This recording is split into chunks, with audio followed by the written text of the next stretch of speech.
My son looked me in the eyes and said, "I'd rather have no father than have you."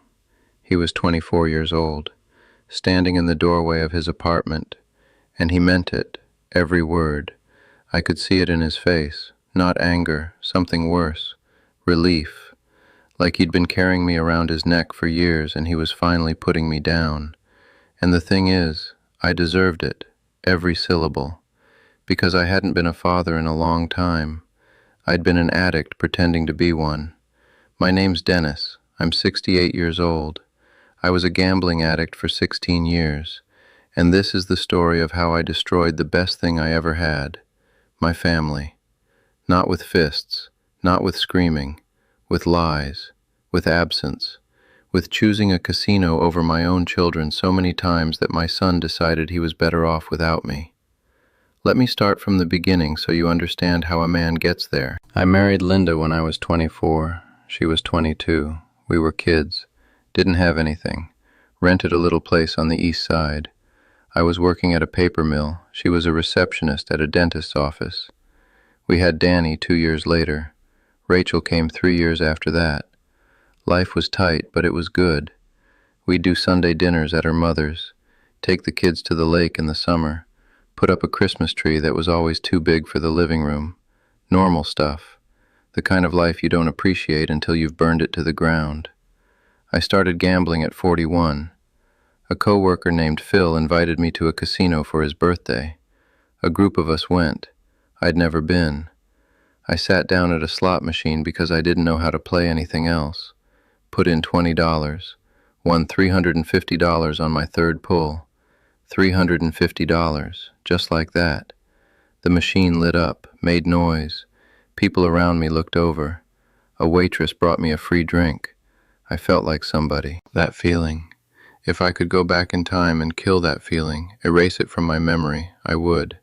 Because that feeling is what I spent the next 16 years and over $300,000 trying to recreate.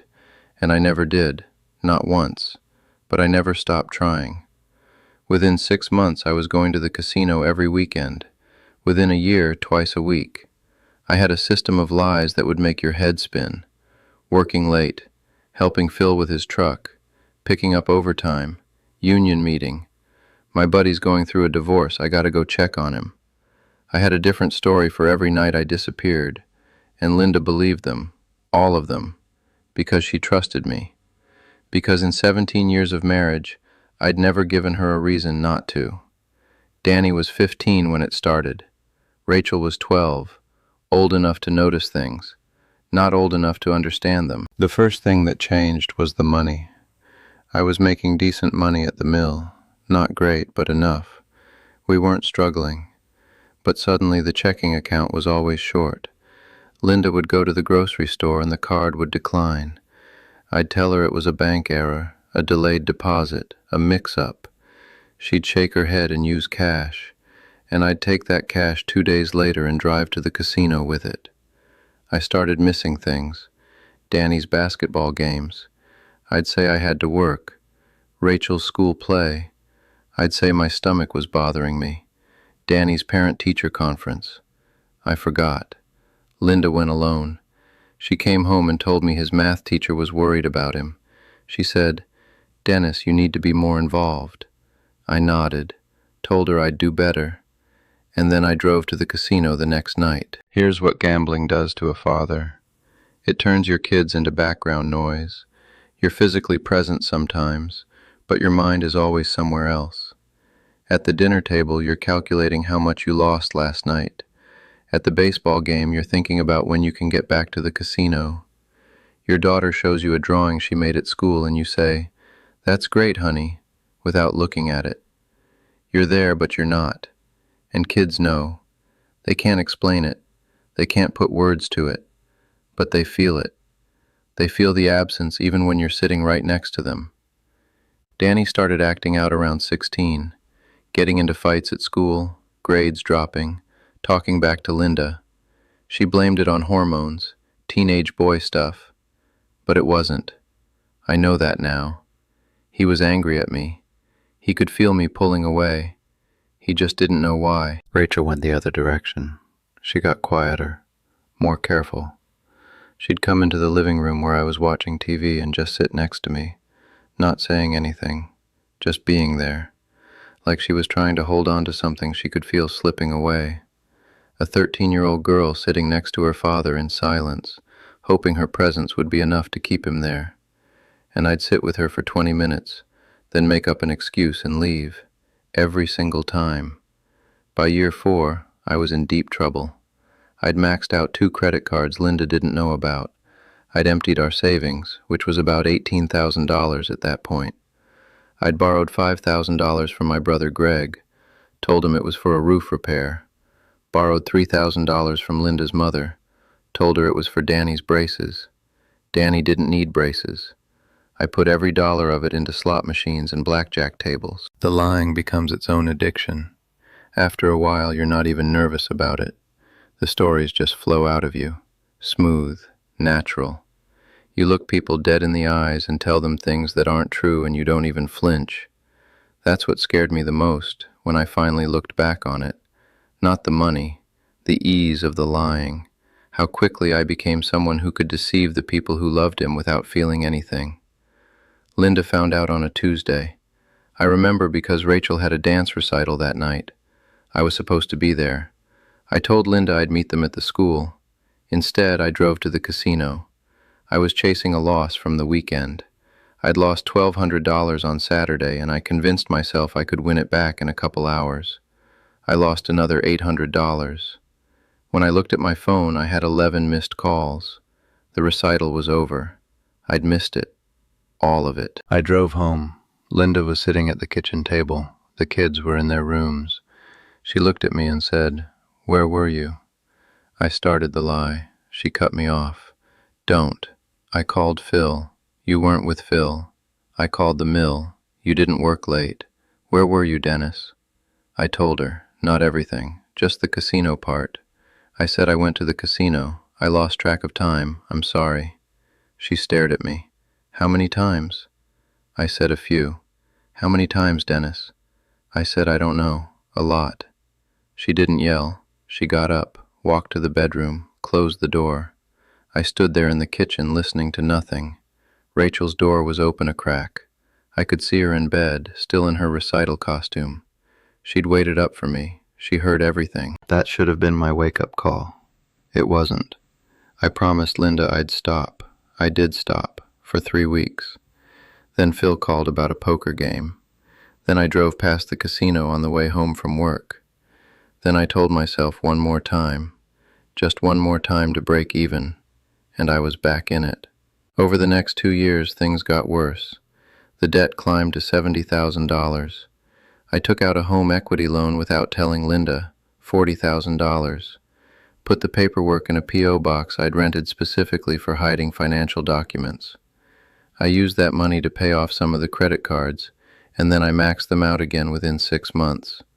The math was impossible. I was drowning and I kept swimming toward deeper water. Danny graduated high school. Barely. He moved out at 18, got a job at an auto parts store, rented a room with a friend. When he left, he didn't hug me. He shook my hand, like I was a stranger, like I was someone he used to know. Linda cried for 2 days. She blamed herself. I let her. That's the kind of man I was. I let my wife blame herself for something I did. Rachel stayed home through community college.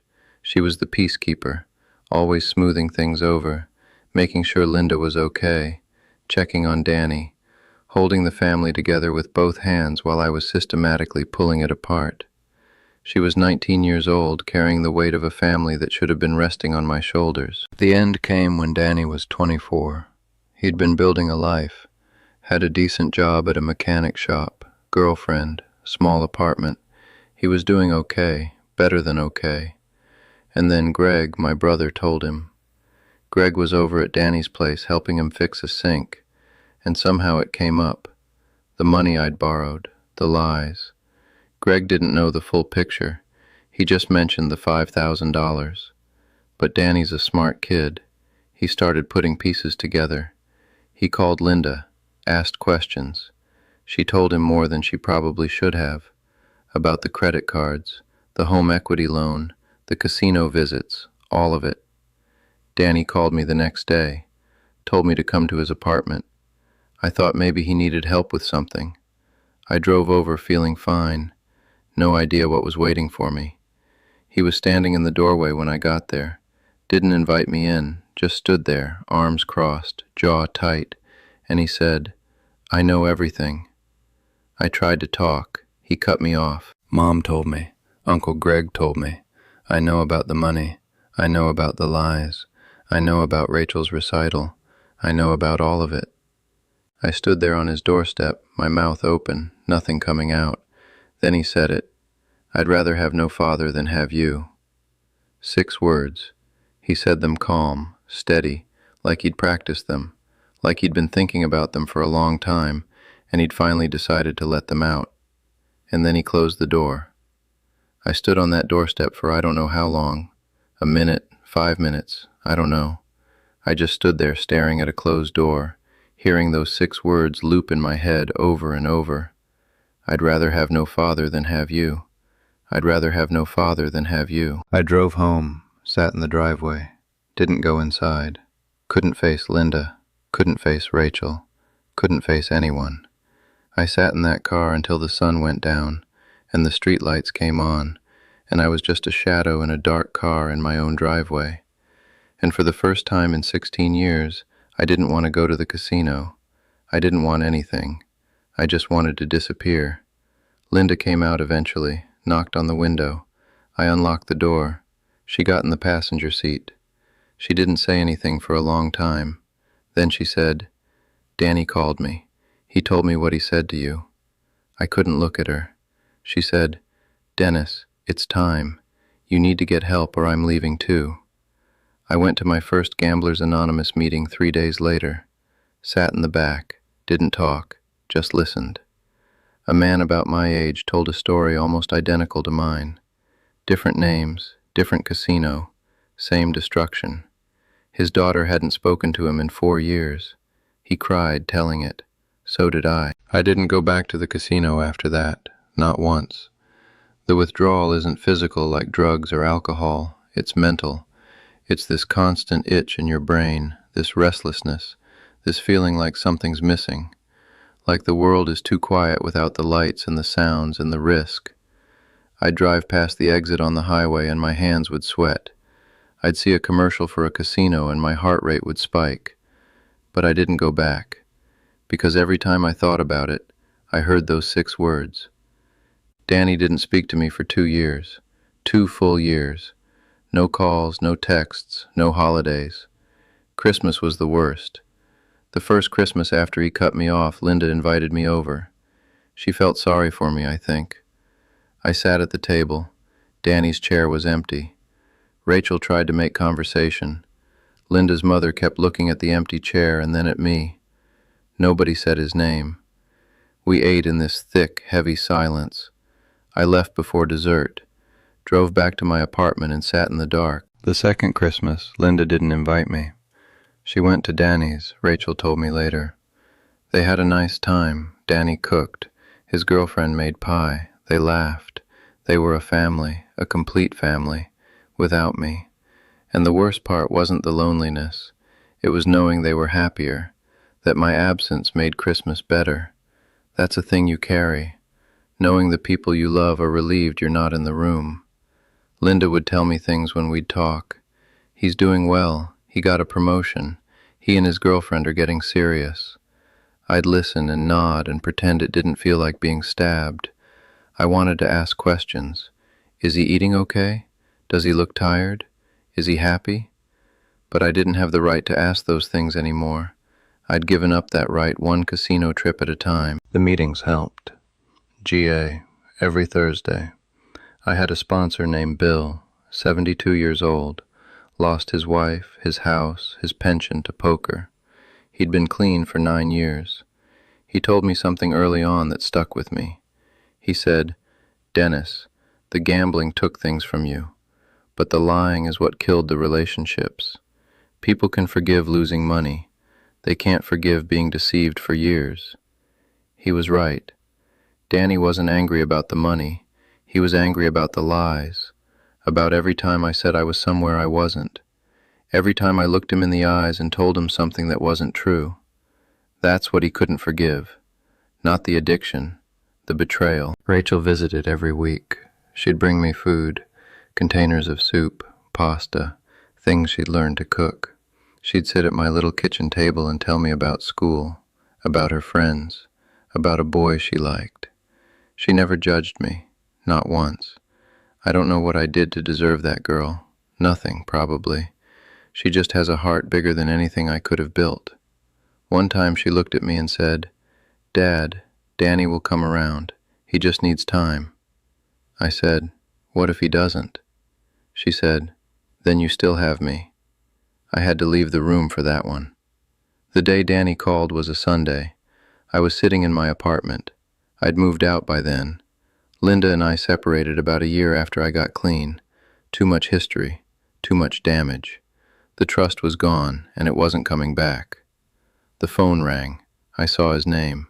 My hand was shaking so bad I almost dropped it. "Dad?" "Yeah, bud, I'm here. Can we get coffee?" That's all he said. We got coffee that Wednesday at a diner near his place. We sat across from each other. He looked older, harder. He had grease under his fingernails from the shop. He looked at me and said, "I meant what I said. Back then, I meant it." I nodded. "But I don't feel that way anymore. I just needed you to know that I meant it then." I said, "I know you did. And you were right. We don't talk about the gambling. We talk about football, about his truck, about his girlfriend who's now his wife, about their baby who's due in 4 months. I'm going to be a grandfather again, and when I hold that baby, I'm going to know exactly what it cost to be in that room. 16 years, $300,000, my marriage, and almost my son. Here's what I want to tell every father who's gambling right now. Your kids are watching, even when you think they're not, even when they're in their rooms with the door closed. They know something is wrong. They feel the empty chair at the dinner table. They feel you checking out. They feel the tension between you and your wife. And they're keeping score, not on paper, in their hearts. And one day that score is going to come due, and they're going to look at you and tell you exactly what they think, and you will not be ready for it. I wasn't ready. 6 words from my own son almost ended me, but they also saved me, because without those words, I'd still be sitting at a blackjack table somewhere, feeding my last dollar into a machine, telling myself one more hand. I'm 68 years old. I've been clean for 7 years. My son talks to me again. My daughter never stopped. I live alone in a small apartment with a coffee maker and a recliner and more peace than I've had in 20 years. And I earned every quiet second of it the hard way. If you're a father and you're gambling, stop. Not for yourself, for the kid in the other room who's keeping score. Because one day they're going to tell you exactly how they feel. And you want to make sure when that day comes you can look them in the eyes and say you stopped. Not that you're sorry, not that you'll try, that you stopped. If this story hit you, subscribe to the channel. Leave a comment, tell me your story. And if you're in it right now, if you're hiding it from your family and telling yourself they don't know, they know. They always know.